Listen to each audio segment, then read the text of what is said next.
en nombre de la Junta de Gobierno les quiero dar la bienvenida. Esta es una actividad organizada por la Vocaría de Psicología Clínica y de la Salud y tengo que agradecer muchísimo a Antonio Cano que haya hecho un esfuerzo personal de estar este rato con nosotros. Hay que decir, Antonio, que hemos coincidido casualmente en una reunión y compartiendo otros asuntos,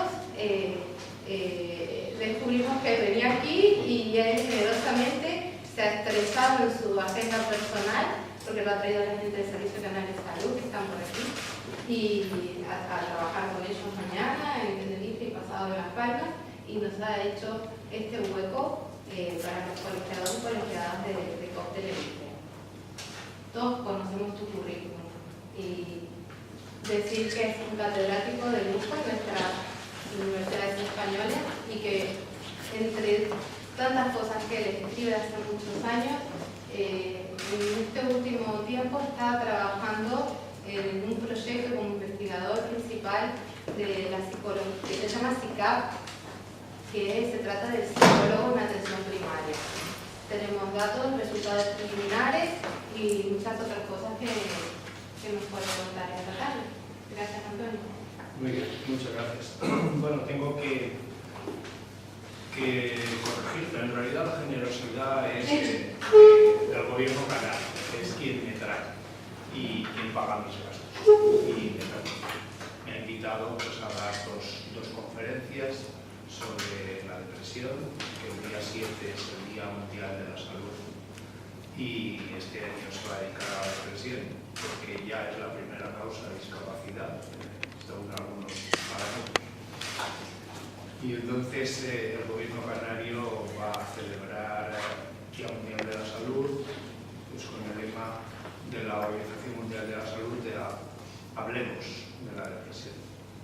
Lo está organizando Carmen Pitti, una compañera del gobierno canario, que es quien ha contactado conmigo, quien me ha invitado y quien me ha rogado, y yo estoy encantado de decirlo, que por favor asistáis mañana a la conferencia que vamos a tener a las 12 en el Colegio de Médicos sobre la depresión.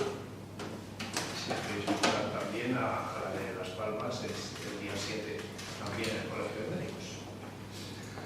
Bueno, pues muchas gracias a todos, gracias al colegio también por invitarnos a dar esta otra charla sobre SICAP, Psicología en Atención Primaria, que está relacionada también con el tema de la depresión, pero es otro tema. Nos vamos a centrar ahora en la atención psicológica de la ansiedad y la depresión frente al tratamiento habitual. El ensayo clínico Psicología en Atención Primaria o SICAP pues es un ensayo, que lo que quiere decir es un experimento donde se aleatorizan a los participantes para que vayan o bien a un grupo o bien a otro.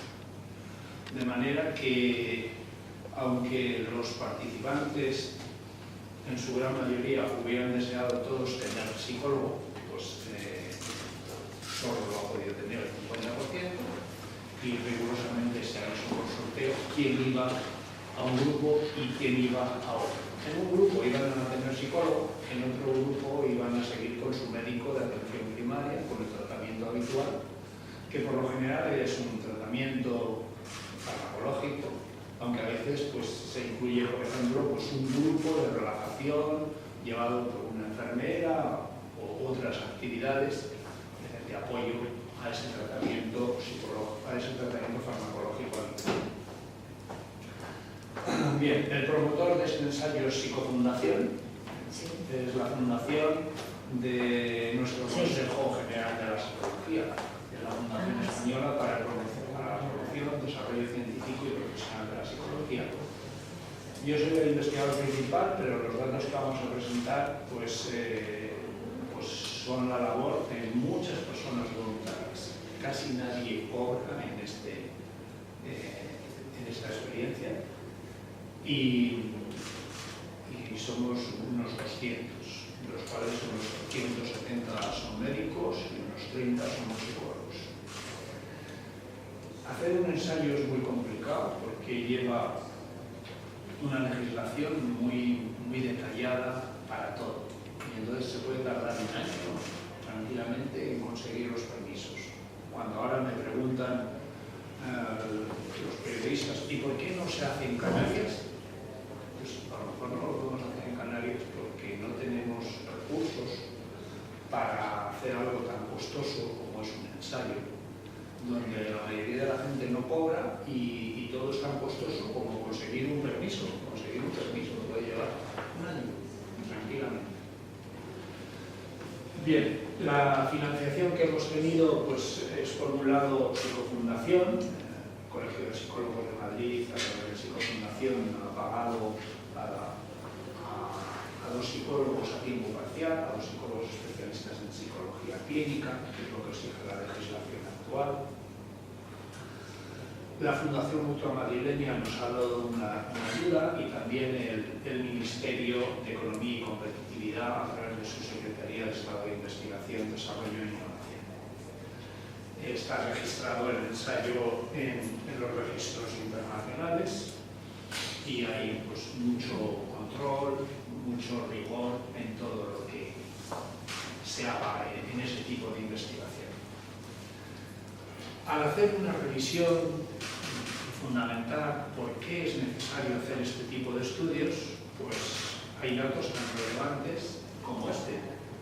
En un estudio hecho en atención primaria con casi 8.000 pacientes por médicos de atención primaria, pues se ha visto que la mitad de los pacientes tienen problemas de ansiedad, de depresión o de somatizaciones, que son los 3 tipos de trastornos emocionales que recoge la ICD-10, por ejemplo, ¿no?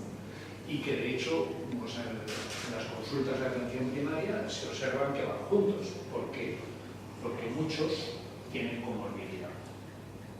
Es decir, que habiendo casi un 50% de pacientes con esos 3 problemas, pues a lo mejor hay un 15% que tienen los 3, ansiedad, depresión y somatizaciones. Entendiendo por somatizaciones en dolores, por ejemplo, que no tienen una base orgánica y que van apareciendo a medida que se va acumulando más estrés, a medida que se va acumulando más insomnio, a medida que se va acumulando más problemas emocionales, pues luego te duele la cabeza, luego te duele pues, el sistema digestivo o muscular, etcétera, etcétera. De manera que es un proceso acumulativo de síntomas emocionales que unos van en la dirección del nerviosismo y la ansiedad, que otros ya llegan a un momento en el que no te apetece hacer nada, ni en la depresión, pero que muchas veces se va somatizando con dolores. Y que también aparecen enfermedades crónicas comórbidas. Es decir, que esto es como un camino que va desarrollando cada uno, que cada uno tiene su propia biología, su propia genética, y entonces hay personas que con el estrés lo primero que van a sentir es dolor de cabeza y otro nunca va a tener dolor de cabeza. De manera que la genética también hace que los caminos de cada uno sean distintos. Otro punto clave para justificar por qué se hace SICAP es los informes que se han ido publicando desde 2005 aproximadamente sobre el estudio SMED. SMED son las siglas de Estudio Epidemiológico de los Trastornos Mentales en Europa y bajo ese rótulo SMED se han publicado los datos de España, de Bélgica, de Italia, de Alemania, Francia, Italia, y lo que se ve en los datos de España son datos como este. Cuando se ha entrevistado a una muestra representativa de toda la población española, con más de 5.000 españoles elegidos al azar, pues se ve que algunos tienen trastornos de ansiedad. Se hace una entrevista clínica diagnóstica con la CIDI y se ve que cumplen los criterios de un trastorno de ansiedad en los últimos 12 meses. Entonces, a ese conjunto de participantes, de pacientes que tienen un trastorno de ansiedad en los últimos 12 meses, se pregunta si en el último año ha recibido algún tipo de tratamiento. Y la respuesta es el 39% no ha recibido ningún tratamiento. Después, un 60,1% está medicado y tiene tratamientos psicológicos sin fármacos, este 0,9% que casi no se ve. Pero ese escaso 0,9% que casi no se ve, en realidad es el tratamiento que debería seguirse, porque la evidencia científica publicada en guías como las guías NICE que van resumiendo toda la investigación para que los clínicos no tengan que ser también investigadores, las guías clínicas como NICE señalan que los trastornos de ansiedad se curan mejor con técnicas cognitivo-conductuales que con otro tipo de tratamiento. Y entonces, muchos de estos pacientes no tendrían que estar en esta condición de ningún tratamiento, ni muchos tendrían por qué estar medicados, y en cambio entre ningún tratamiento y estar medicados son el 99% de esos pacientes.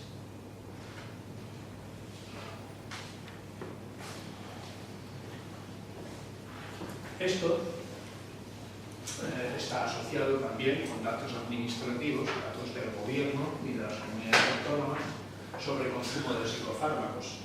El consumo de psicofármacos antes se medía por el número de cajas que se consumen, pero el número de cajas no es una buena medida porque no son homogéneas las cajas. Unas tienen más, otras tienen menos, hay pastillas con más dosis, otras con menos dosis.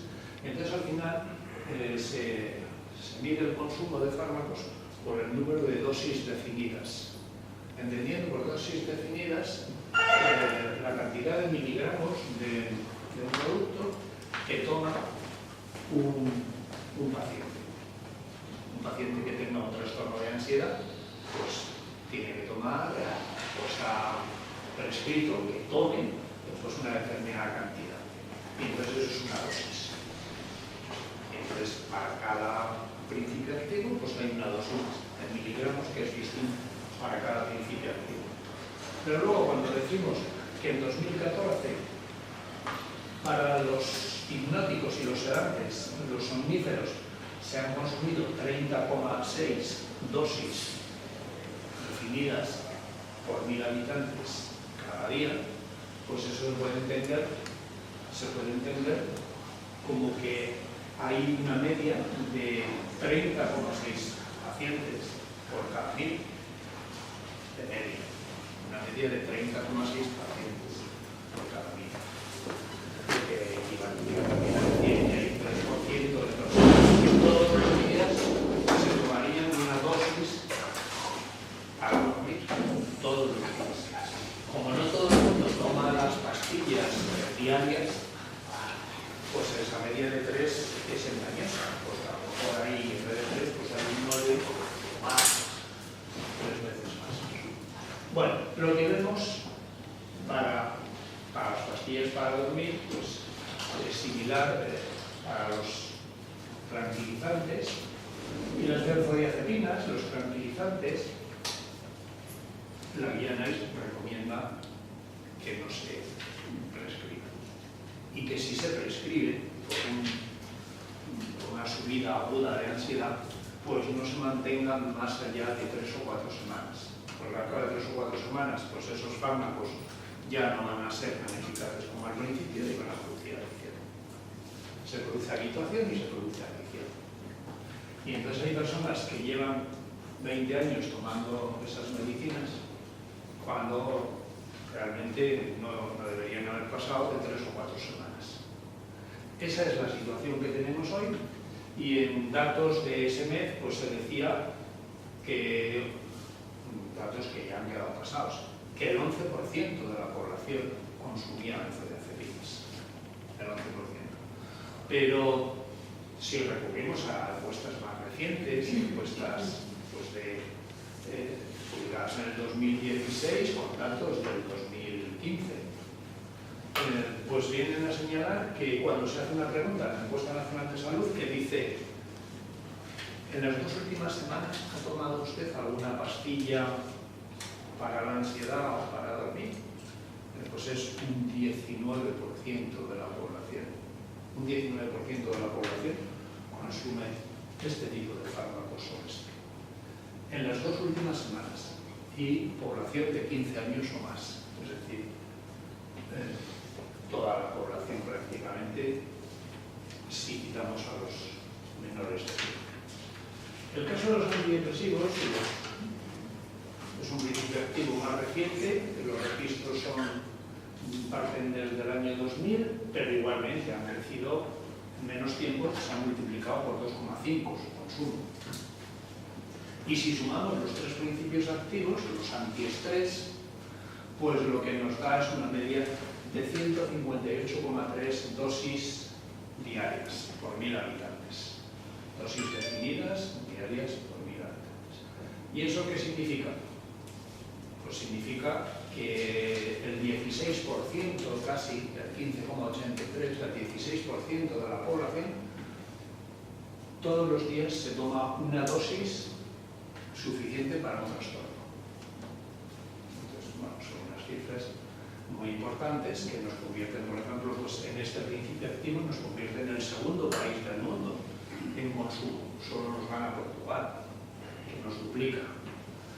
Pero eso no nos sirve de mucho consuelo. Y el porcentaje de gasto que dedicamos a antidepresivos, ahí el gasto que dedicamos a un fármaco depende de la población, por ejemplo, depende de la epidemiología, pero bueno, para equiparar y hacer comparables los datos entre países, pues podemos decir, por ejemplo, que en porcentaje lo que gastamos en antidepresivos es la cantidad más importante que gasta cualquier país del mundo. O sea, el porcentaje en euros dedicado a antidepresivos es el más alto. O sea, en relación a todo lo que se consume, a todas las pastillas, para todas las enfermedades, pues el porcentaje de antidepresivos en España es el más alto, en relación a otros países. Bueno, teniendo en cuenta que estos fármacos producen riesgo a la hora de tener un accidente, aumenta un 60%, en personas mayores, sobre todo señoras mayores que son grandes consumidoras, pues aumenta en un 50% el riesgo de caída. Cuando una señora mayor se cae, con frecuencia se rompe la cadera y disminuye su esperanza de vida. Ya no la puedes tener en casa y entonces es un problema para toda la familia y se acorta la esperanza de vida. Bueno, a la hora de conducir es otro problema. No solamente porque aumentan un 60% los accidentes, sino porque de las señoras de en torno a 50 años, el 9,5%, cuando les levanta la mano la Guardia Civil, les deja allí el coche, ya no pueden seguir. Y fijaros qué peligrosas son las señoras de 50, que le acaban de decir a su hijo, no bebas, si bebes no conduzcas. Bueno, pues esa señora luego la para del tricornio que le dice, señora, usted es un peligro. Entonces, la sociedad debe concienciarse de esto. ¿Por qué? De todos los muertos a los que se les ha hecho autopsia, el 10,7% dieron positivo cuando conducían. Y de los peatones que han muerto en carretera y se les ha hecho autopsia, el 20,2% han dado positivo. Es decir, que probablemente pues era un peatón que iba con sus condiciones psicofísicas disminuidas por un psicofármaco y entonces es más fácil que te pillen. O un conductor, pues es más fácil que te mates. Entonces, la sociedad no es muy consciente de esto, porque más bien lo que vivimos en nuestras sociedades, que no has dormido, toma, a mí esto me va muy bien. Que te ha dejado tu novio y estás muy depre, tómate un examen, yo te doy uno. Eso es lo que estamos viviendo. Entonces, esto no es un problema de los médicos, no es un problema de falta de psicólogos, Entonces es un problema, también es un problema social, porque si no nos concienciamos de esto, pues no va a cambiar nada. Bueno, pues esta es la guía NICE para trastornos mentales comunes en la atención primaria, que es donde dice se desaconseja el uso de benzodiazepinas, la prescripción de benzodiazepinas para tratar estos trastornos. Pues todos los pacientes prácticamente lo consumen. Y en cambio dice, aunque hay que dar la opción de si alguien no quiere tratamiento psicológico, pues darle un antidepresivo, pero si quiere tratamiento psicológico es lo mejor. Si es un problema que solo un tratamiento psicológico pues no está mejorando, pues a lo mejor un antidepresivo también. Eso es lo que viene a decir en líneas generales esa guía. Y cuando vemos un metaanálisis para ver la terapia cognitivo-conductual frente al tratamiento habitual, pues bueno, en los metaanálisis se representa el tamaño del efecto, la diferencia del tamaño del efecto, que viene a ser pues una desviación típica o dos desviaciones típicas de ganancia terapéutica a favor de uno o a favor de otro. Los que están a favor de aquí son estudios que han sido favorables para el tratamiento habitual, o sea, ninguno. Y los que están a la derecha del cero, pues en todos los casos es que se ha conseguido un tamaño del efecto, una reducción de síntomas más importante con técnicas psicológicas que con tratamiento habitual. ¿Cuánto es la media? Pues la media quiere decir que aunque esto cure o recupere, pues esto va a recuperar más y el tamaño del efecto superior medio es del orden de 0,69, más o menos este valor, 0,69, que significa que como media un grupo ha disminuido pues casi 0,7 desviaciones típicas entre el pre y el post. Esos son todo ensayos clínicos, o sea, son estudios rigurosos y ahí se resume en este metaanálisis la evidencia de todos esos estudios. En el caso de la depresión ha habido más estudios que en el caso de la ansiedad y la eficacia es similar. La eficacia es similar, incluso un poquito más alta, prácticamente igual, 0,70. Y entonces lo que nos dice la evidencia es que es mejor usar el tratamiento psicológico que el tratamiento habitual. Por eso nos hemos animado a hacer SICAP, por eso nos hemos animado a demostrar que en España también sucedería lo mismo, ¿no? Hay otro dato, otro tipo de datos que nos anima a seguir adelante con todo esto, que es pues, el problema de la discapacidad. Cuando se estudia la discapacidad, pues se estudia pues, los años vividos con discapacidad. Quiere decir que una persona, pues sí, puede ser que viva 70 años, 80 años, pero si ha vivido X años sin poder trabajar, sin poder hacer las cosas de la casa, sin poder tener vida social, bueno, pues su vida se acorta a la hora de considerar plena capacidad. No ha tenido plena capacidad todos esos años. Y entonces una forma de medirlo es los años vividos con discapacidad, otra forma es los ABAD, los años vividos con la discapacidad ajustada, pero cuando se utilizan unas medidas u otras hay pocos cambios. Lo que se viene a ver aquí es que de todos los trastornos mentales en España, en el año 2010, aunque el estudio se haya publicado 5 años después, de todos los trastornos mentales, los que producen más discapacidad son la depresión, las drogas y la ansiedad. O sea que los trastornos mentales graves no son tan importantes, claro que lo son, pero a la hora de contar toda la discapacidad en España no son importantes porque no son tan prevalentes. Entonces, aunque son más graves, pues resulta que la carga es menor. Y en cambio, los trastornos de ansiedad, que son una cosa donde el 39% de los pacientes no ha recibido ningún tratamiento en el último año, pues no debe ser tan grave cuando hay tanta gente sin tratamiento. Ya, pero luego al final produce un 10,3% de la carga de la discapacidad. ¿Por qué? Pues porque hay un 6% de la población. Y un 6% de la población pues deben ser como 3 millones de personas o más. Entonces, hay que tener en cuenta también datos de la carga, datos de costes. Costes en euros. ¿Cuánto nos cuestan los trastornos mentales en España? Pues los trastornos mentales en España nos cuestan del orden del doble de esa cifra. El doble de 22.000, pues 40 y tantos mil millones. El doble del 2,2% del PIB, pues el 4,4%. Eso no es los costes sanitarios, no es los costes de farmacia. Los costes de farmacia son muy reducidos comparado con eso.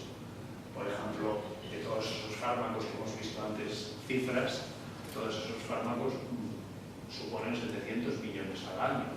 700 millones al año comparado con esos 23.000 es nada. Entonces, ¿en qué se va todo ese dinero? Bueno, pues aquí se ve. La gran mayoría, ¿en qué se va? En costes indirectos. ¿Qué quiere decir costes indirectos? Pues la gente que no puede trabajar. La gente que, como tiene discapacidad, pues tienes que dar ayudas sociales para que pueda vivir. Aunque sean 400 euros, que con eso no puede vivir. Pero los titulares de hoy dicen que a España ya el 40% de nuestro gasto, el 40% se nos va en pensiones.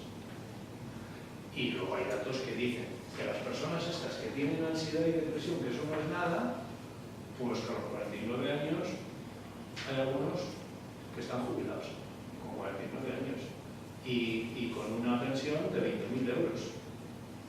¿Por qué? Porque no le hemos dado tratamiento eficaz. Entonces, eso es un buen pellizco. Y esto no tiene nada que ver con los 700 millones, 11.000 y pico, no tiene nada que ver con los 700 millones de tratamiento farmacológico.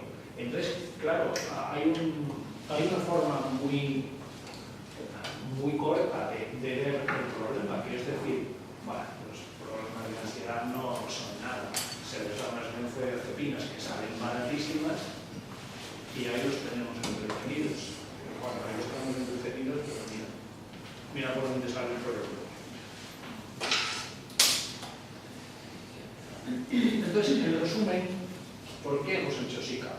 Pues hemos hecho SICAP porque hay una gran carga con todos estos problemas. Hay una gran carga porque nosotros hemos dicho, vamos a ver, ¿cuáles son los trastornos más prevalentes?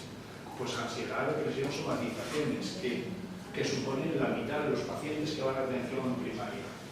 Además, esos trastornos tienen un inicio muy temprano. ¿Qué quiere decir? Pues que algunos trastornos de ansiedad se inician con 12 años, 14 años. Que luego esa persona, cuando ya tiene depresión y tiene 500 días de depresión, le das la discapacidad. Pero que empezó con 14 años en algunos casos. Entonces lleva toda la vida con problemas de inicio temprano. Muchos de ellos no tratados. Hay algunos artículos que señalan que la primera vez que se trata un trastorno de ansiedad han pasado ya 10 años desde su inicio. Además, cuando se da un tratamiento, luego se analiza si tienen una buena evidencia, si el tratamiento que se está siguiendo se basa en la evidencia o no. Bueno, pues se basa mínimamente en la evidencia 1 de cada 3 tratamientos. Es decir, que hay 2 de cada 3 tratamientos que carecen de evidencia. En la atención primaria se trata en la mayoría de los casos. De cada 3 casos, 2 los ve el médico de atención primaria. Y el médico de atención primaria, cuando tiene que ver a 60 pacientes en un día, pues le va a dar fármacos. ¿Le va a dar información? No. ¿Por qué? Porque no tiene información. Tampoco tiene formación, pero aunque tuviera formación. Cuando hablas con un médico que es psicólogo, pero sí tiene información. Pero pero es igual, si tiene también 60 pacientes ese día, pues entonces, cuando ve que un paciente se echa a llorar, dice, Dios mío, mejor no pregunto. ¿Por qué? Porque dice, hoy me quiero ir a mi casa. Hoy me quiero ir a mi casa. Esta persona está sufriendo y yo soy una persona empática y hoy me quiero ir a mi casa. ¿Entendés? Esa es la situación que estamos viviendo. Entonces, desde luego, información no le va a dar, porque entonces ya no está a su casa. Los factores de riesgo, algunos factores de riesgo están aumentando. En España, el hachís, pues hay cifras del Observatorio Nacional de Drogas que señalan que el miedo al hachís ha disminuido y a medida que ha disminuido el temor a las consecuencias del hachís aumenta el consumo. Pero es que, pues para que os hagáis una idea sobre el hachís como factor de riesgo, hay estudios donde encuentran que por cada 100 personas que tienen pánico y agorafobia y no han fumado, hay 1.400 que sí. A lo mejor tiene algo que ver el humo, ¿no? ¿Entendéis? Es decir, se aumenta por 14 la probabilidad de desarrollar trastornos de ansiedad con el tabaco y con el hachís. Y ahí los psicólogos no estamos asumiendo nuestra parte. Luego hay factores de protección, como el apoyo social, que los estamos dilapidando porque cada vez tenemos menos tiempo para tener apoyo social. Pensábamos que las nuevas tecnologías nos iban a dar más de todo y lo que nos han hecho es quitar tiempo. Quitar tiempo y entonces tiempo para hablar con las personas que están a tu alrededor. La OMS se viene quejando de que no hay inversión en salud mental, de que se invierte un 3% en salud mental y no se corresponde con las cifras. Fijaos, por ejemplo, que cifras como las siguientes. Antes hemos visto que ansiedad, depresión y somatizaciones nos cuesta 23.000 millones de euros. Toda la atención primaria, es decir, atender con médicos cualquier problema de salud en la atención primaria, eso cuesta en todo el Estado nacional 6.000 y pico millones. O sea, ¿qué estamos diciendo? Que estamos diciendo pues que en salud mental tenemos ahí un gasto, un coste importantísimo. ¿Y sabéis cuánto se dedica luego a la inversión? El 3%. Entonces, bueno, pues ese es un problema. Y otro problema es el estigma. Y el estigma lo sigue habiendo incluso con los antidepresivos. Hay gente que no le importa tomar un Lexatin, pero tú le dices, no, Lexatin no tomes, tú haces un antidepresivo. Y te dice, yo no estoy loco. Pues eso es estigma.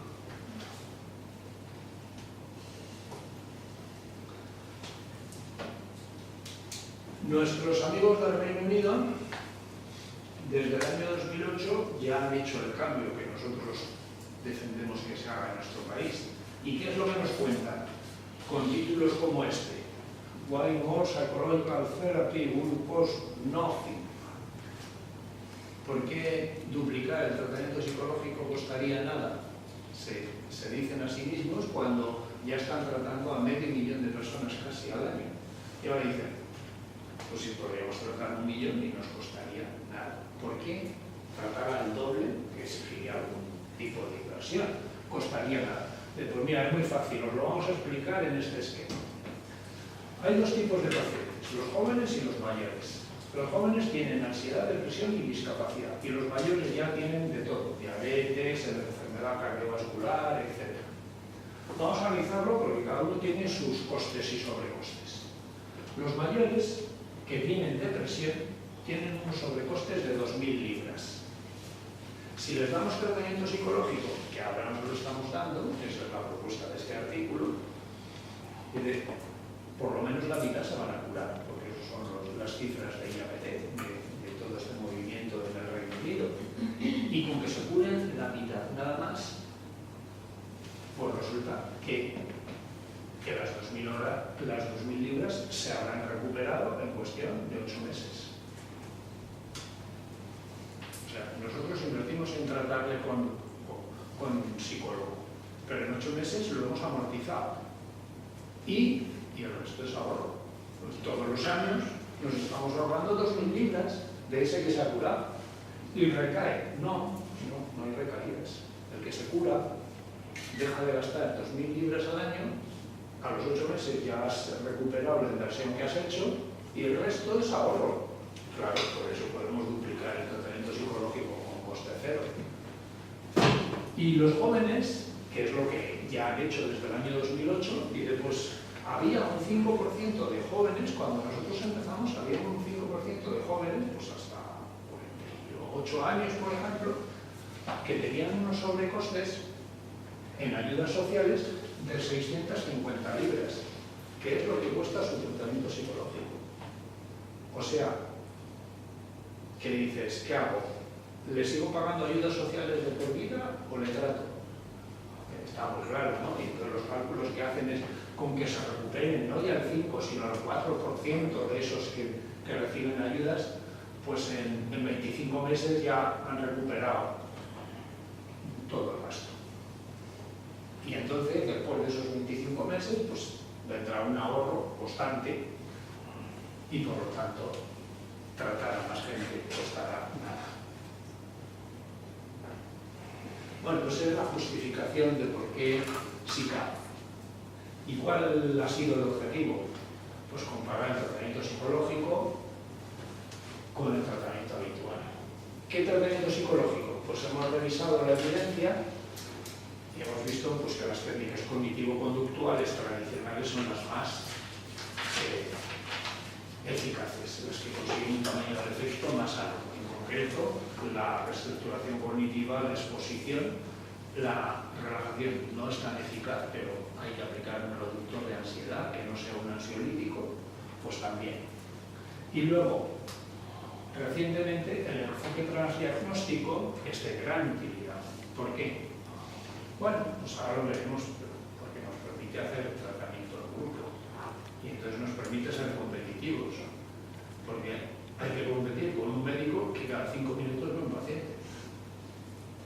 Llegamos nosotros y decimos, no, yo no quiero 5 minutos, yo quiero 60. Ya, pero si a este le damos 5, ¿por qué aquí 60? Entonces, si se puede hacer el tratamiento en grupo, mucho mejor. El tratamiento en grupo hay quien piensa, falta de intimidad, no vamos a resolver el problema. Yo voy a romper una lanza en favor del tratamiento en grupo y voy a citar palabras de una psicóloga clínica de Valencia que lo aplicó y dijo, sí, yo pensé que eso del grupo, pues que habría gente que se cortaría. Pero os voy a contar una anécdota.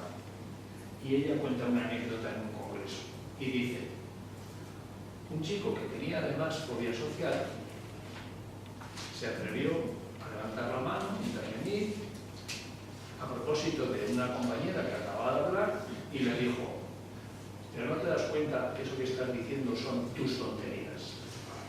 ¿Qué son?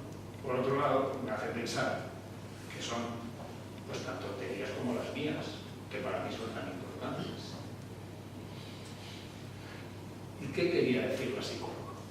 Pues quería decir que en un grupo, aunque pierdas un poco de intimidad en un principio, si luego eres capaz de participar, y es capaz de participar incluso con una persona con fobia social, pues la intervención en grupo le ayuda a ver que todos tienen tonterías, y entonces ya se cuestionan. Entonces igual lo mío también es una tontería. Cosa muy importante, los trastornos de ansiedad. El tratamiento que aplicamos con el enfoque transdiagnóstico lo que viene a resaltar es un problema emocional. ¿Y cómo surgen las emociones? Pues las emociones surgen cuando nosotros estamos en una situación emocional, pero le puedes dar más importancia o menos importancia. El problema es cuando lo magnificamos, la importancia. Y tú llegas a tener un problema de preocupación excesiva, un TAG. ¿Por qué? Pues porque le estás dando muchísima importancia a los problemas que todo el mundo tiene. Pero tú de eso haces tu bandera, tu TAG. pues el enfoque transdiagnóstico y el tratamiento grupal ayuda a que la gente se dé cuenta de sus bobadas, que todos las tenemos. Lo que pasa es que es más fácil verlo en el otro que en nosotros. Y por eso el grupo yo creo que ayuda. Bueno, pues, ¿y cuáles son las principales evaluaciones que vamos a hacer? Pues síntomas de ansiedad, depresión y somatizaciones. Por lo tanto, aunque es un enfoque transdiagnóstico, pues para la entrada hemos puesto unos requisitos. Hemos dicho, bueno, como vamos a dar solo 7 sesiones de tratamiento psicológico, no podemos tratar a personas que tengan una depresión grave, que tengan una adicción al alcohol desde hace 20 años, que acaben de tener un intento de suicidio. Esos hay que derivarlos a salud mental. Aplicando un tratamiento escalonado, pues hay que derivarlos al siguiente escalón, porque solo con 7 sesiones no vamos a hacer milagros. Y entonces lo que hacemos es evaluar si tienen probables trastornos de ansiedad o de depresión leve o moderada o somatizaciones. Entonces lo que vamos a hacer es comparar a los del grupo control a los del grupo experimental en unas pruebas sencillas que se basan en los síntomas DSM de esos 3 trastornos. Aunque luego pues, no vamos a seguir un enfoque diagnóstico. ¿Qué esperamos a nivel de eficacia? Pues que los síntomas emocionales de ansiedad, depresión y somatizaciones, pues esos síntomas emocionales se reduzcan más en el grupo experimental. Y los casos recuperados, pues haya más porcentaje de casos recuperados en el grupo experimental. Y mejoren más su calidad de vida y disminuyan su discapacidad. Se va a hacer una evaluación pre-post y además seguimientos a 3, 6 y 12 meses. Y ahora estamos ya estudiando la post-efectividad y la post-utilidad, porque si no demostramos eso, el sistema no va a cambiar. Entonces hay que demostrar que realmente el tratamiento que proponemos presenta post-eficacia, post-efectividad, post-utilidad. El ensayo ya se está aplicando en 10 comunidades autónomas. Mucha gente me ha preguntado ya hoy, y solo llevo unas horas, ¿y por qué Canarias no? Pues porque somos 17 comunidades autónomas, porque no hemos contactado con Canarias hasta ahora, pero yo he visto muy buena disposición y no hay por qué alarmarse, simplemente por eso. Son 2 brazos paralelos, el grupo experimental y el grupo control. El grupo experimental va a recibir 7 sesiones de técnicas cognitivo-conductuales en grupo, en enfoque transdiagnóstico, manualizadas, es decir, todos los psicólogos tienen que hacer lo mismo. Porque si cada uno hace de su capa un sallo, pues entonces esto no sirve para nada. Y el grupo control pues, va a seguir con su médico de atención primaria, se le llama de vez en cuando tenemos recursos para hacer esas llamadas, se le llama para decir, oye, que es conveniente que vayas a ver a tu médico, que te vamos a hacer una evaluación cuando termine esto, etcétera, etcétera. Y se evalúan pues, todas esas cosas que hemos ido viendo. Síntomas clínicos, disfunción, calidad de vida, consumo de psicofármacos, costes. Estamos evaluando también distorsiones cognitivas para ver cuáles son las distorsiones cognitivas que están más relacionadas con la patología y con revertir esa patología, con la curación, con la recuperación.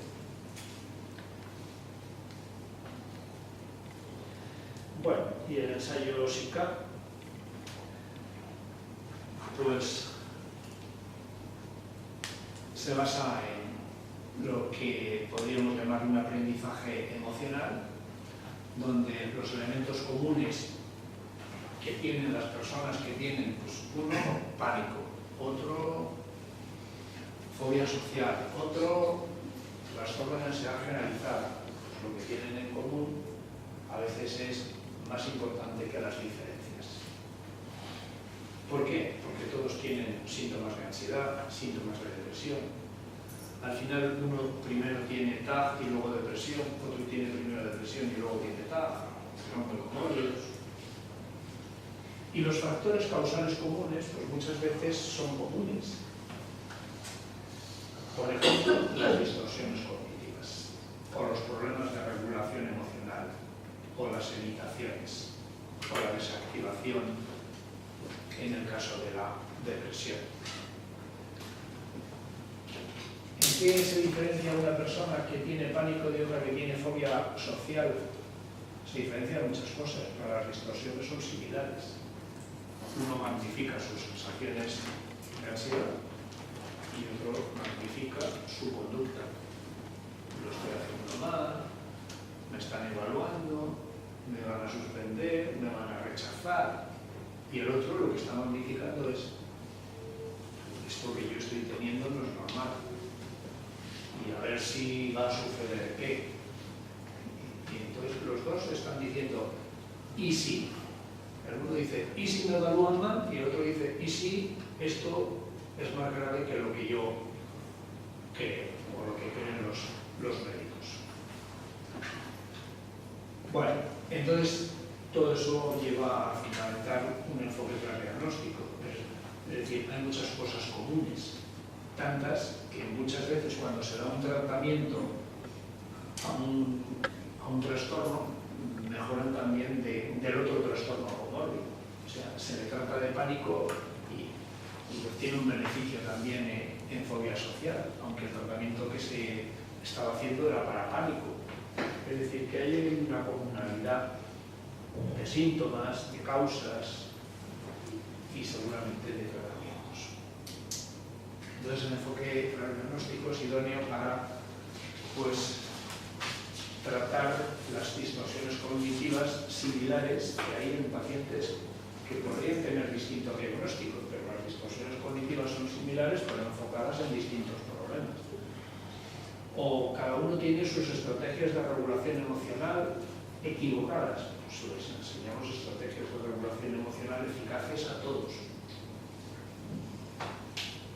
O aplicamos técnicas cognitivo-conductuales con mayor tamaño del efecto, como es la exposición. Pues quien necesite hacer exposición, pues es una técnica con un tamaño del efecto grande, y unos serán pues porque estás evitando por fobia social y otros están evitando pues por pánico. Todo eso nos va a permitir mejorar el acceso de la población al tratamiento psicológico en atención primaria y con costes reducidos y obtener resultados eficaces. Esa es la decisión que nos ha llevado a adoptar ese manual de SICAP, que consta de 5 partes: psicoeducación, relajación, reestructuración cognitiva, entrenamiento conductual y prevención de recaídas. Todo eso en 7 sesiones y por lo tanto pues es un tratamiento breve. ¿Por qué psicoeducación? Porque es esencial. Los problemas emocionales hasta ahora se han venido tratando sin información y hemos visto los resultados. Entonces hay que dar información, y no solamente información en la consulta, en el grupo, sino hay que dar lecturas para que el paciente adopte un papel activo y lea por su cuenta y busque más información. ¿Por qué sería bueno que el paciente lea? Pues lleva mucho tiempo pensando mal, ahora tiene que aprender a pensar de otra manera. Entonces, cuanto más tiempo le dedique a esas lecturas, mejor. Eso le va a ayudar a entender el problema, a entender la solución, a entender por qué tiene que hacer ciertas tareas, y eso le va a motivar, entonces se va a esforzar y va a conseguir los objetivos. Entonces, la psicoeducación es muy importante, y si se hace bien, una buena parte del problema empieza a resolverse. Cuando un paciente está teniendo ataques de pánico diarios, al menos 7 ataques de pánico a la semana, y le das una buena psicoeducación de 1 hora, ese paciente vuelve a la semana siguiente y no tiene ningún ataque de pánico. Entonces, ¿qué quiere decir?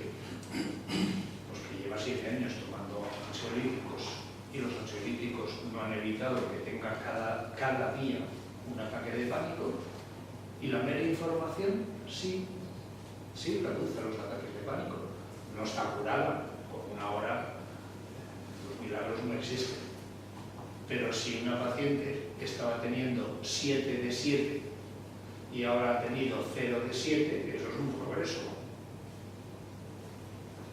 A la semana siguiente viene y dice, estoy disgustada porque he tenido pero no ha sido como los de antes. Yo creo que no ha sido un ataque de pánico, yo creo que ha sido medio. Bueno, pues ha tenido medio.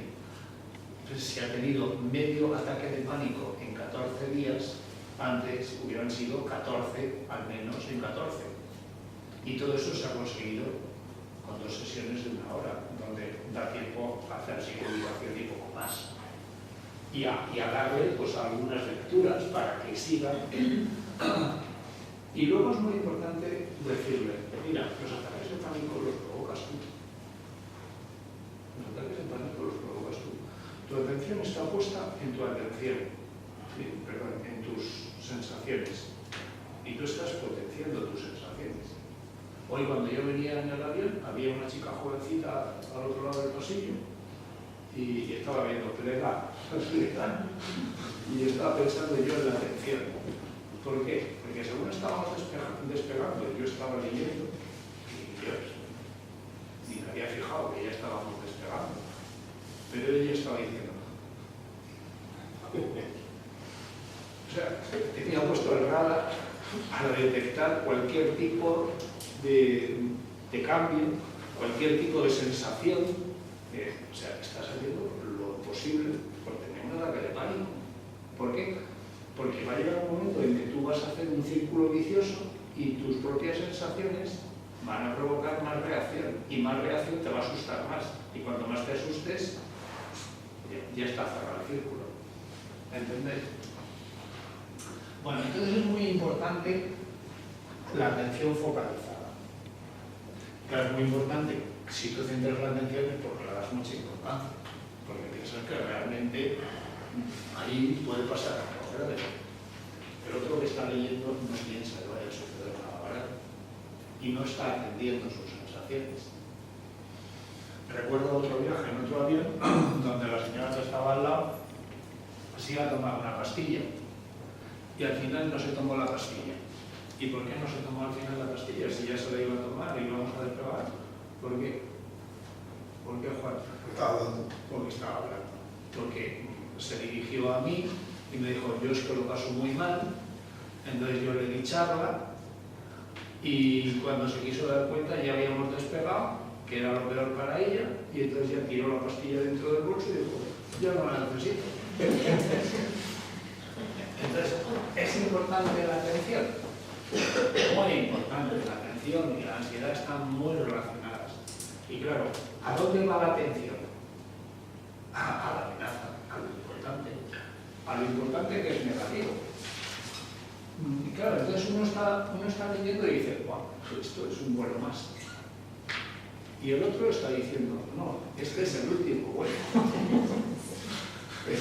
Claro, la diferencia de magnificación es importante y la diferencia de atención también. Y luego, la rumia, el procesamiento de información emocional, pues ahí es muchas cosas, pero yo el ejemplo que les pongo, les digo, esto es como una película, que si le das al play, te pone la película y vas a llorar. Aunque sabes que es ficción, pero vas a llorar. Entonces no le des al play si no quieres llorar. Sabes que es mentira, pero como empieces a procesar información, vas a tener reacción emocional. ¿Por qué? Porque luego pasa en el cine, tú vas al cine y dices, se va a encender la luz y estoy llorando, como un imbécil. Pues aunque pienses, soy un imbécil, es un actor, es ficción, da igual, lloras. ¿Por qué? Pues porque estás procesando información emocional. Entonces, si tú no quieres llorar, no rumies, no proceses información. Y eso se ve muy bien a veces con la ira. Hay personas que le están pegando la charla a una persona, a su jefe, quien sea. Se están poniendo con una moto, el único problema es que la otra persona no está. Entonces dice, ¿y para qué viene? ¿Para qué quieres ese calentón? Si la ira es una ecuación, adaptativa. Pero claro, es adaptativa si el otro te ve y se asusta. Pero si tú estás solo pegándote el calentón, no sirve para nada. Te va a aumentar la presión arterial, pero no va a servirte mucho, ¿no? Bueno, pues todo eso es muy importante en la psicoeducación. Todo eso produce emoción y se caracteriza, pues las emociones negativas se caracterizan por malestar psicológico y alta estimación. Y a nivel de conducta, pues tienden a producir pues, evitaciones u otras conductas desadaptadas o las conductas compensatorias. Pues yo solo hago eso si voy con un Lexatin en el bolso, aunque no me lo tome. Pues entonces no estás aprendiendo mucho, lo único que estás aprendiendo es que tienes que llegar al Lexatin. Eso es como quien aprende, ¿no? No, yo no tengo ansiedad de hablar en público si llevo mi camiseta preferida. Puede el día que llevando tu camiseta preferida tengas ansiedad, te has liado.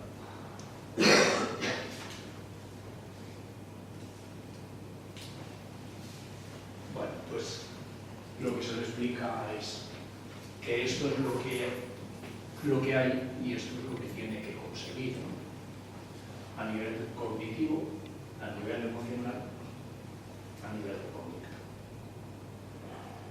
Entonces, lo que estamos diciendo es, vamos a seguir una técnica que se llama reestructuración cognitiva, que se basa en eso, se basa en cambiar una magnificación por un desafío, aunque pues, claro, no es tan grave.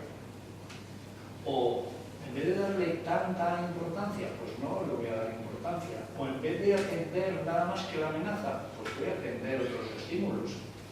En vez de rumiar, pues voy a procesar estímulos neutros. Y lo mismo a nivel de emoción y a nivel de conducta. ¿De acuerdo? Bueno, les damos pues información en la web de desórdenes emocionales, que es la página del ensayo, que les damos información solo al grupo experimental.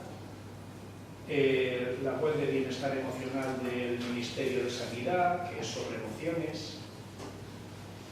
Algún libro, yo he recomendado mucho el de Venza sus temores, que es un buen libro de autoayuda. Hay unas guías de autoayuda en la web del gobierno andaluz. Bueno, hay distintos recursos en la web, cada vez hay más, y conviene darles recursos para que ellos mismos puedan adoptar un papel activo. Y ese papel activo es muy importante para su recuperación. Les damos una grabación que está en la web del Ministerio de Bienestar Emocional. Son 25 minutos de grabación que se la pueden bajar y lo pueden hacer ellos todos los días las relajaciones en casa. Se les explica que si hacen un registro motivacional, pues van a ver que lo están haciendo y eso les motiva. Y por otro lado, cada vez se relajan mejor y eso también motiva. Y les explicamos que al final, cuando lleven unos 3 meses haciendo relajación, estarán más desactivados. Y eso habrá sido una buena estrategia porque les va a ayudar a pensar mejor, a tener menos distorsiones cognitivas y a evitar menos o a exponerse mejor. Y eso también se puede complementar con actividad física y ejercicio físico. En la reestructuración cognitiva, pues lo que ya hemos dicho, se trata de que puedan conocer, identificar y corregir los procesos cognitivos que generan ansiedad o que están manteniendo pues, el estado de ánimo bajo y la depresión.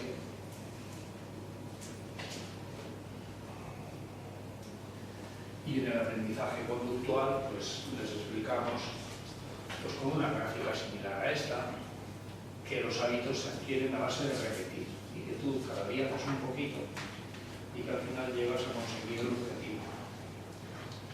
Y que en ese proceso pues, lo que hay que hacer es empezar por lo más fácil, porque a veces es simplemente exponerse, analizar los progresos, que eso cuesta mucho, porque generalmente es algo así como, bueno, ya me he puesto pero me ha salido todo mal. Que no. no te ha salido todo mal, antes no te exponías.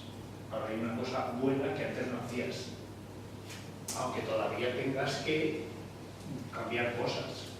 Pero para cambiar cosas, la clave no está en que te castigues, porque el primer día que te has expuesto no te ha salido bien, te ha salido mal. No, tienes que comenzar por lo más fácil, premiarte por hacerlo, analizando ese progreso. Antes no lo hacías, ahora lo haces. Continuar el proceso hasta conseguir objetivos y hasta mantener lo que tú estás mejorando. Es un proceso lento, pero esto es pues como aprender a conducir. Aprender a conducir es una tarea compleja, no aprendes en el primer día. Pero lo que tienes que hacer es irte premiando porque cada vez te sale algo mejor y cada vez vas acumulando más aprendizaje y vas desarrollando un mejor hábito para la prevención de recaídas. Pues lo que viene a señalar es que cuando hay una recaída, que es normal que haya, pues la gente se lo suele tomar como no he avanzado nada, esto es un fracaso, yo pensé que de esta me iba a curar y ya veo que no, pues abandono. Y no hay que tomarlo así, hay que tomarlo como, creías que todo era aprendizaje y ya habías aprendido todo. Pues a lo mejor hay algo que no habías aprendido. Si te ha pasado algo nuevo que no manejabas, entonces eso es un reto.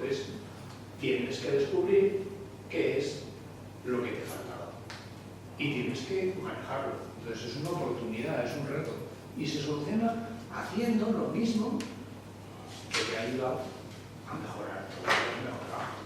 No se trata de abandonar, se trata de seguir aprendiendo. Entonces, ¿qué tendrías que hacer si hay una recaída? Pues si hay una recaída tienes que seguir haciendo lo mismo, porque probablemente tengas la recaída porque has dejado de hacer la relajación, porque has dejado de hacer sus lecturas, pues vuelve a hacer lo mismo. Y si eso no es suficiente, pues conciertas una cita con tu psicólogo. Bueno, pues esto es el protocolo SICAP y estos son los resultados y ya terminamos. Ahora se han evaluado a más de 1.200 pacientes. En la evaluación pretratamiento de esos pues había más de 900. Nos está costando mucho mantener a la gente en el ensayo porque es que no tenemos gente en los centros de salud. Y entonces se pierden muchos pacientes por falta de psicólogos en la atención primaria. Y los psicólogos que tenemos pues no pueden estar allí porque tienen que buscar la vida, son estudiantes, personas jóvenes que se están buscando la vida y entonces, bueno, está costando, pero tenemos ya más de 300 con evaluación post-tratamiento y estos son cifras de hace más de 6 meses. No hemos recuperado nuevos datos porque cuesta mucho sacar los datos porque son muchos datos muy complejos. Pero hay ya 323. De esos 323, pues un primer chequeo nos hace pensar que las cosas van bien porque al azar pues han conseguido 2 grupos similares. Y si al azar se han conseguido 2 grupos similares, eso es muy bueno, porque eso quiere decir que las diferencias que haya se deben a lo único que cambia sistemáticamente, que es el tratamiento. Y eso es la fuerza de un ensayo, la fuerza de un experimento, que puedes hacer atribución causal. Lo que encontremos se debe al tratamiento. ¿Por qué? Pues porque estos 2 grupos son similares.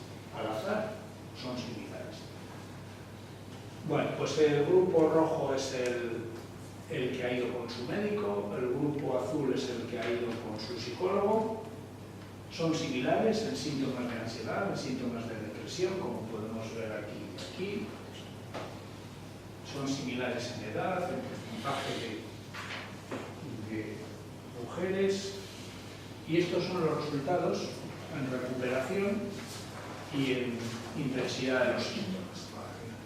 En intensidad de los síntomas, lo que vemos es que con el GAF-7, que es una prueba de atención primaria que recoge los 7 síntomas de la DSM-4, del TAF, del trastorno de ansiedad generalizada, lo que vemos es que ambos grupos partían de una puntuación de 12 y pico, casi 13 en un caso. El punto de corte es 10, lo cual quiere decir que como grupo, la media del grupo está en caja. antes del tratamiento. Y después del tratamiento, el grupo control sigue estando en riesgo, ¿no? Sigue estando con diagnóstico de TAG, como media. Y en cambio, el grupo de tratamiento psicológico ya no está en media, ya no está en TAG. Si eso lo aplicamos a cada caso, vemos quién cumple los criterios del TAG y quién no los cumple, pues vemos que en la evaluación PRE teníamos un porcentaje similar de personas que tienen síntomas compatibles con un diagnóstico de TAG, que es pues, entre un 71 y un 73%. Divididos al azar, pues más o menos están equiparados. Y después del tratamiento, después de las 7 sesiones de tratamiento psicológico, el 71 pasa a ser un 23,4. En cambio, los que han estado con su médico, pues bajan, pero no bajan en la misma proporción. ¿Vale? Entonces, el porcentaje de recuperados duplica más del doble en el grupo experimental. Y eso es atribuible a tratamiento. ¿Es la D de Cohen? La D de Cohen, la D Sí, del efecto. sí, esta es la D de Cohen, este es el tamaño del efecto. Pues tiene un tamaño robusto, ¿eh? Sí. Esto es un tamaño moderado medio y esto es un tamaño grande. Y el tamaño aquí es 3 veces superior. ¿Qué quiere decir que es 3 veces superior?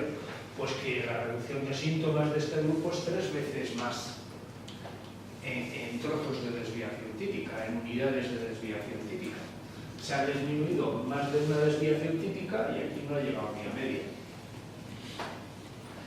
Entonces, esto quiere decir que el tratamiento psicológico es muy eficaz y el tratamiento habitual es eficaz, pero los casos recuperados nos dicen que la mitad de las personas no se ha recuperado en el mismo tiempo. Eso en cuanto a ansiedad. En depresión, los datos son aún más favorables para el tratamiento psicológico. Como puede verse, pues con depresión, pues la tasa de recuperación es muy importante. Es 3 veces más los casos recuperados con tratamiento psicológico.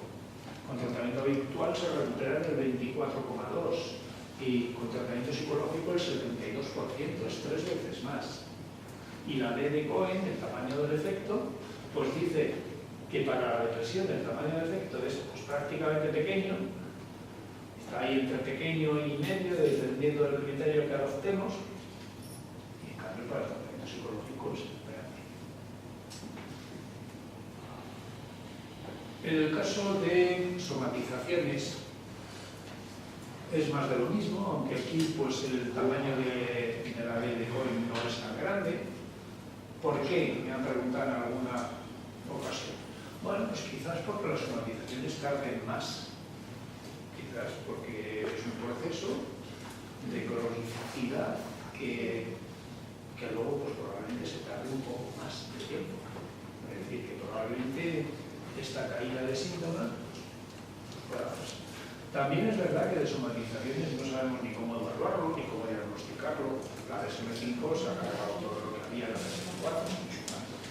Entonces, pues sabemos menos de somatizaciones que de ansiedad y de depresión.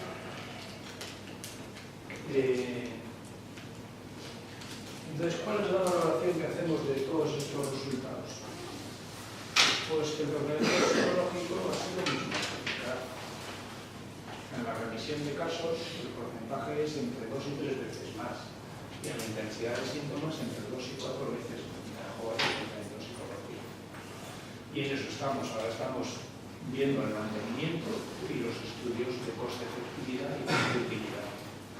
Entonces, si queréis colaborar en Canarias, pues encantado de que participéis. ¿Qué es lo que se requiere? Pues se requiere que haya voluntad, gente que esté dispuesta a hacer esto. ¿A cambio de qué? A cambio de satisfacción personal, de decir, estamos haciendo algo por nuestra sociedad, que también va a beneficiar a nuestra profesión, pero lo importante es que esas personas se están recuperando y que estamos dando ejemplo y los políticos están tomando buena nota de que si esto es así, pues me tiene sentido mantener el status quo. Cuando se presentaron estos resultados en el Ministerio de Sanidad, había representantes de los 4 principales partidos políticos. Nadie discutió estos datos y todos dijeron, está claro que hay que hacerlo.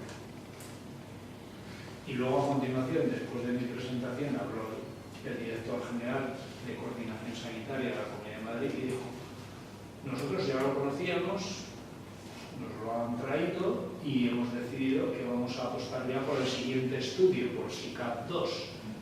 SICAP2 es, vamos a contratar a los psicólogos y vamos a estudiar durante 12 meses su actividad y la vamos a medir. Lo vamos a medir pues, con algunos indicadores, pero vamos también a medir la eficacia como se ha medido en este estudio. Y si eso arroja coste-utilidad, entonces no tiene sentido que vaya a cambiar. ¿De acuerdo? Pues eso es todo. Muchas gracias.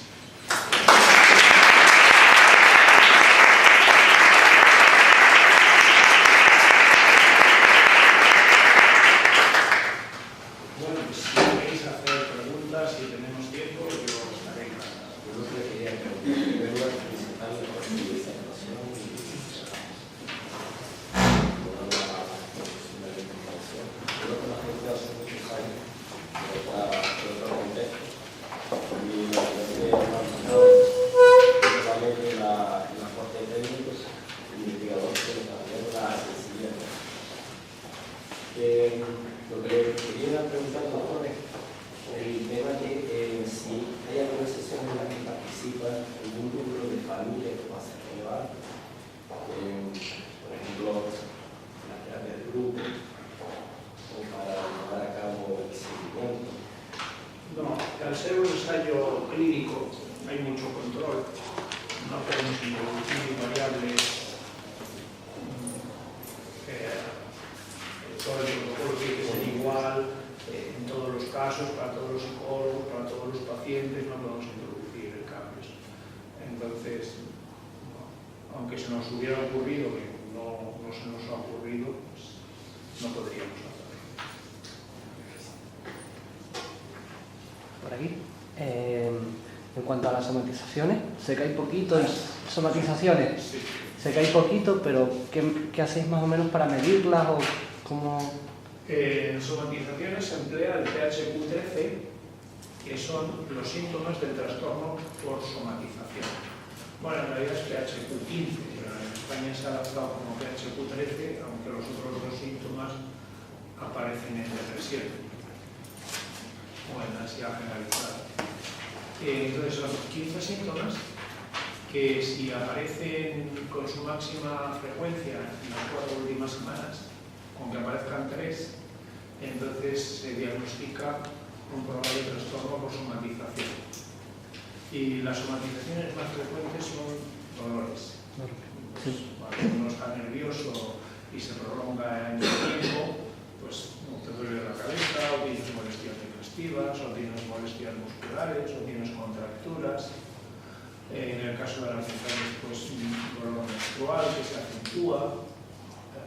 Que estoy trabajando con enfermedades, por ejemplo, sensibilidad química múltiple, y están no sabe exactamente, entonces no consigo medir, por lo menos apartar esa Sí.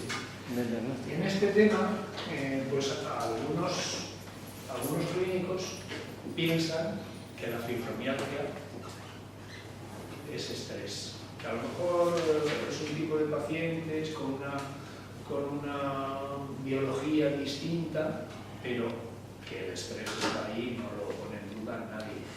Que luego haya que diagnosticarlo de una determinada manera, pues no todo el mundo está de acuerdo. Pero que es estrés, todo el mundo está de acuerdo. Y luego otras somatizaciones como por ejemplo las lumbalgias. Pues cuando uno tiene una lumbalgia, lo típico es que ha tenido un enganchón de espalda, ¿no? Y ha tenido pues, un pinzamiento, una rotura de fibras y le produce pues, una disfunción porque pues, cojea o tiene mucho dolor en una determinada posición y en la otra un poco menos, pero sigue teniendo dolor. Y todo eso al final se recupera solo. La evidencia lo que dice es la radiación no sirve de nada, los antiinflamatorios no sirven de nada, la cirugía casi nunca sirve, en el 95% de los casos no sirve, y en cambio el cuerpo se recupera solo en un tiempo prudencial. Bueno, se recupera solo cuando no hay estrés. Cuando hay estrés, la reincidencia es múltiple. Y cuando a esa persona le tratas de su manejo del estrés, le enseñas a manejar su estrés, al cabo del tiempo, bastante tiempo, se van espaciando cada vez más las lumbalgias y cada vez más la discapacidad.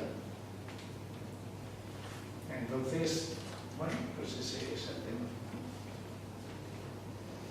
Las pruebas que hemos usado son todas el PHQ, el Patient Health Questionnaire, cuestionario de salud del paciente. Son las pruebas que han diseñado los padres de la DSM-4 para atención primaria. Entonces son los síntomas de atención primaria, que primero se hizo una prueba doble donde había un autoinforme y una entrevista por parte del médico, y finalmente se ha suprimido la parte de evaluación del médico y ha quedado solo un autoinforme. Esos autoinformes son los que se usan en Reino Unido, en IAPT, Improving Access to Psychological Therapies, que es lo que está buscando el Reino Unido. En IAPT se usan las mismas pruebas que usamos nosotros.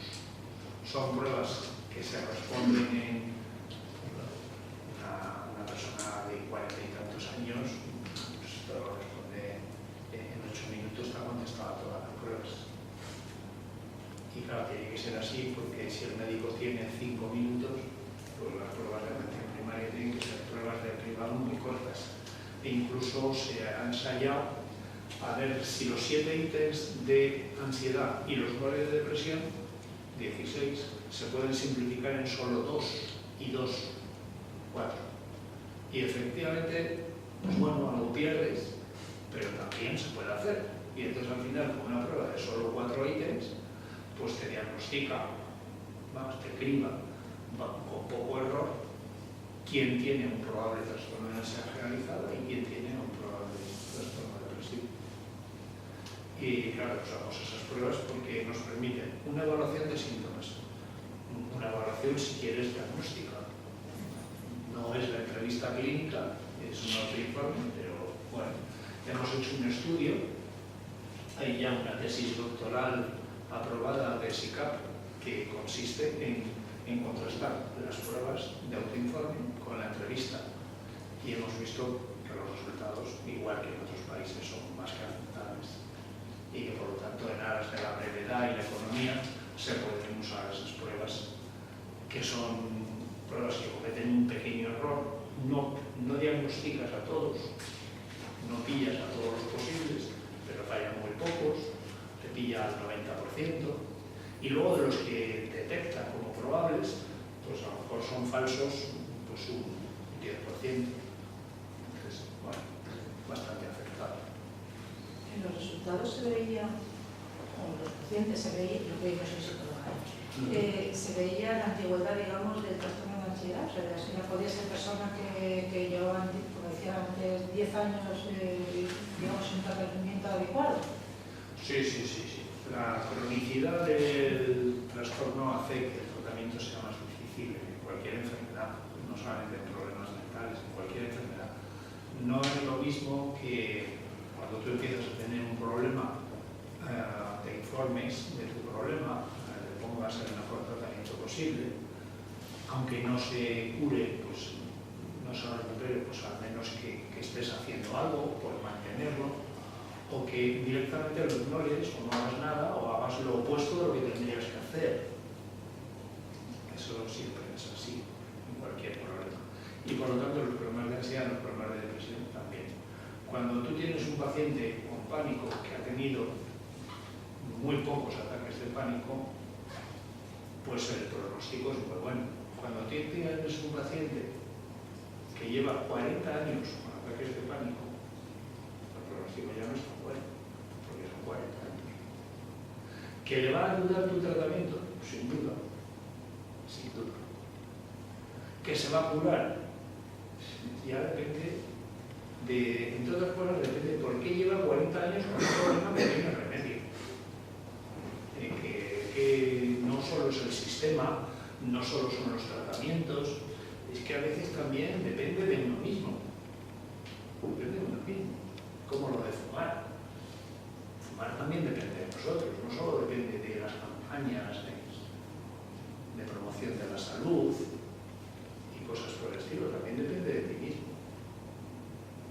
Entonces el paciente que lleva 40 años con el mismo problema, bueno, a lo mejor tiene algunas características que te hacen pensar, bueno, yo le podría curar.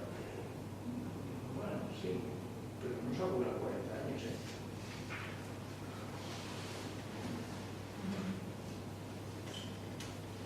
Antonio, yo quería felicitarte doblemente, una por la brillante presentación que nos has hecho y dos por haber sacado adelante este proyecto. Y todavía me pregunto cómo has sido capaz de sacar adelante este caballo de Troya. Con mucho trabajo y muchas voluntades mal unidas, no siempre bien unidas, pero Me sirve de consuelo, de verdad, de los pocos proyectos que hay ahora en salud que yo les hago seguimiento. O sea, te tengo abierto un archivo en el ordenador donde voy poniendo todas las noticias que salen para seguirles mucho la función, porque parece que de verdad que el proyecto SICAP es de lo más interesante que tenemos ahora en nuestro entorno dentro de lo que es el ámbito clínico. Eso por un lado. Por otro lado, también te quería comentar con respecto a la presentación que nos has hecho. Yo siempre llevo puesto el chip clínico y además el chip de terapia individual. Y me imaginaba con un grupo haciendo la intervención, porque bueno, la estructuración de las sesiones me parece que es un poco el protocolo que seguimos habitualmente en los clínicos que somos de corte más cognitivo-conductual, pero donde he visto la mayor dificultad en la sesión psicoeducativa. No sé si es que he entendido mal, pero van a estar al mismo tiempo distintos tipos de patologías. O los grupos son los agorafóbicos por un lado, los depresivos por otro. O sea, es trans, ¿no? Con lo cual, una sesión psicoeducativa donde tengas que explicar, ¿sabes?, los conceptos de tal manera que aprendan algo los fóbicos, los obsesivos compulsivos, los depresivos, no sé, es lo que tal vez me ha parecido más complicado desde el punto de vista clínico, y a lo mejor me equivoco. bueno, cuando ya lo dominas no es tan complicado. Cuando ya lo dominas no es tan complicado. El ejemplo que os ponía de ese chico con fobia social, que a propósito de la intervención de otra señora te dice, tú le estás dando mucha importancia a tus bobadas, yo le estoy dando mucha importancia a mis bobadas. La otra no tenía fobia social. Es decir, que por encima de mis síntomas y mis dificultades y mis problemas, de lo que me doy cuenta es de que tus bobadas son bobadas, y eso me ayuda a mí a pensar que las mías también son bobadas, aunque sean distintas. Y entonces ahí lo que se está viendo es que el poner a toda esa gente con problemas diferentes en un grupo transdiagnóstico, lejos de esa dificultad que tú subrayas, en realidad lo que sucede es que tiene un efecto terapéutico per se. Sí, sí, no, para el paciente sí. Yo, la pregunta es para el clínico, ¿sabes? Pues yo llevo haciéndolo años y a mí me resulta ya relativamente fácil hacerlo. Cuando a mí alguien me dice dos cosas de las que me pasan, yo podría hacer una prueba por la cual con un paciente cogido al azar me empieza a hablar durante 2 minutos y los otros 58 minutos puedo hablar yo solo y el paciente está diciendo todo que sí. Es decir, en 2 minutos yo he sido capaz de entender lo que le pasa y podría, no es lo conveniente y no lo hago, pero yo podría contarle a él lo que me va a contar él. Entonces, te quiere decir que no es tan complicado. No es tan complicado, se puede hacer. Se requiere experiencia, yo ya tengo experiencia de muchos años, ya soy muy mayor, pero esa experiencia se aprende. Y el manual de tratamiento pues yo he intentado reflejar esa experiencia, pero claro, no es fácil contar esa experiencia por escrito. Es más fácil hacerlo que contarlo. Pero, bueno, sin ser tan espectacular en mi respuesta, yo te diría sí. O sea, yo cojo a dos pacientes que están juntos y uno me está hablando de sus problemas A y otro me está hablando de sus problemas B, y yo les digo, ¿no os dais cuenta de que os pasa a los dos lo mismo aunque vuestros problemas sean muy distintos? Eso a mí enseguida me sale. ¿Por qué? Porque en realidad no hay mucho que analizar. Las distorsiones cognitivas son la valoración cognitiva, o sea, la importancia, la atención, que van muy unidas, porque le da mucha importancia, la vas a prestar más atención, y las rumiaciones o procesamiento de información, aunque sea virtual. Y luego, aparte de eso, luego están las evitaciones o las conductas compensatorias, ¿no? Es decir, lo cognitivo son tres cosas y lo conductual son dos, tres. Paralofóbico. Para los depresivos tendríamos que hablar de la inhibición conductual. Luego cada uno tiene su camino. A mí me gusta un modelo que no es el modelo diagnóstico, un modelo de psicopatología que no es el modelo diagnóstico, ni tampoco es el modelo dimensional, sino que es una especie de mezcla entre el modelo dimensional y el modelo diagnóstico, que es un modelo de redes que se basa en los análisis de redes neurales, y entonces esto es un modelo de redes que lo que dicen es: uno tiene un problema y es que le ha dejado su novia, y otro tiene otro problema y es que ha perdido el trabajo. Los dos son pérdidas, pero a lo mejor los dos no desarrollan depresión, sino que primero uno desarrolla ansiedad generalizada y luego depresión, y otro primero desarrolla depresión y luego ansiedad generalizada. Y las redes lo que hacen es representar la distancia que hay entre síntomas a través de unas fórmulas matemáticas que luego le dan una representación visual, y entonces lo que hacen es que uno hace este camino, el otro en vez de empezar por aquí, ha empezado por aquí y viene primero aquí, que luego el otro también va a venir. Es decir, es una representación que no es lineal, es en red, y que no es en subgrupos. Y lo que viene a decir es, todas las DSM-4 comparten muchos síntomas.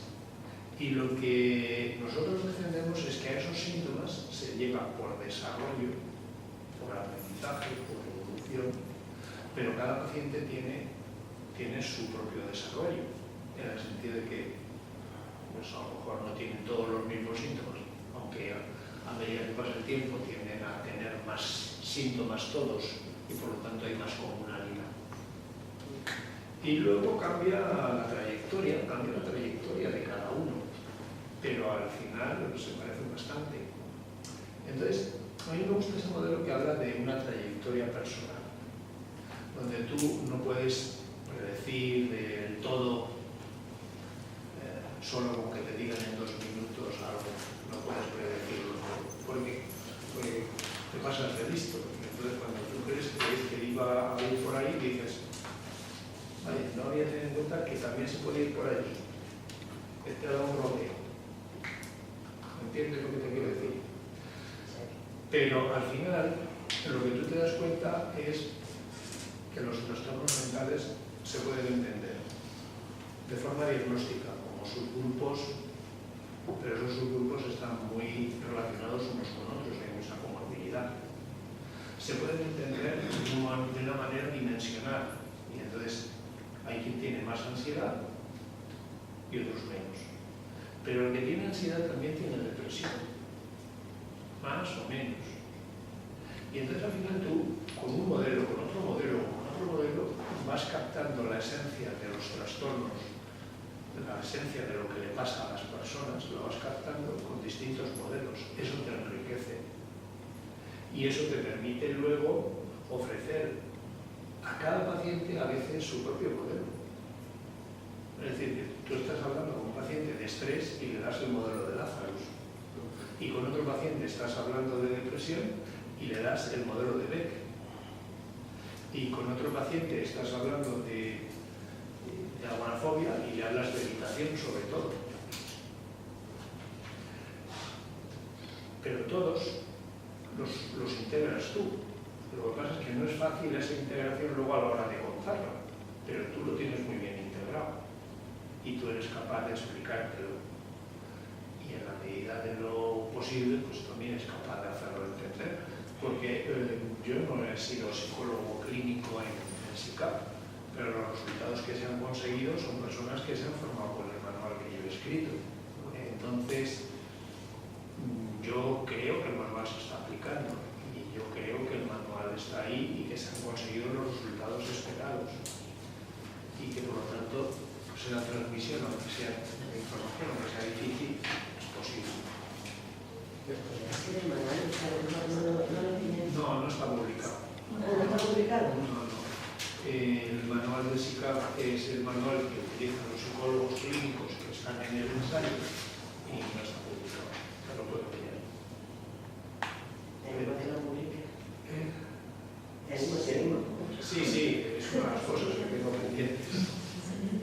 Te debo otro manual antes, que ya te he dicho. Bueno, en primer lugar, muchas gracias por la exposición y agradecer el trabajo que está haciendo, ¿no? en todas las diferentes comunidades.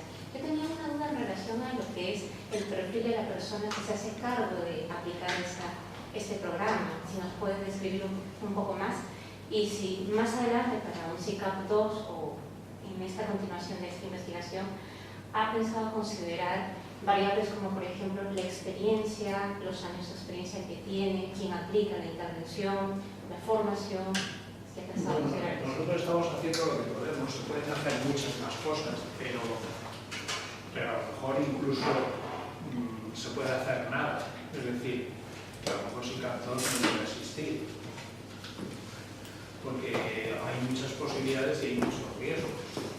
Por ejemplo, el otro día me decía el grupo de psicólogos de Madrid, donde están siendo pioneros. El decano le ha llevado a la administración SICAP 2 y lo han comprado. Y están siendo pioneros en Madrid. Pues me decía, pues a pesar de que vamos tan bien, esto está lleno de peligros. ¿Por qué? Se va a contratar 21 psicólogos. Pues a mí ya hay algunos que vienen y me dicen, oye, yo llevo 20 años yendo al otro extremo de Madrid, ya me toca que me contraten en el que está al lado mío. Pero tú eres psicodinámico. ¿Y qué? Pues que nos vais a excluir. Hombre, ya, pero ¿cómo vas a aplicar ese tratamiento para que sea evaluado y que se aplique el mismo tratamiento si no tienes esa formación? O sea, estamos con problemas de ese tipo. Es decir, que a lo mejor SICAP 2 nunca se llega a hacer. Con lo cual, pues bueno, bienvenidas son todas las sugerencias que nos hagáis, pero advertiros de que estamos muy en precario, que toda ayuda que queráis aportar será bienvenida, porque tenemos pocos recursos. Una de las personas que más trabajo ha puesto en esta investigación es el que ha salido ya doctor, pues es uno de los que cobra un poquito, porque ya su tesis la hizo y le sigue echando muchas horas. Y pues ahora va a cobrar el año pasado. Y un poquito. Y lo que él cobra luego le va a dar a unos colaboradores una parte porque le han ayudado.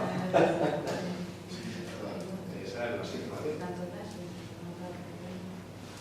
Esa es la situación. ¿Alguna pregunta más?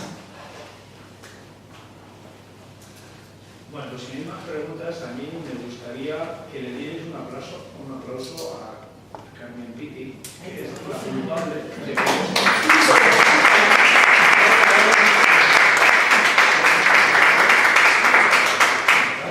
que ella es la culpable de que yo esté aquí.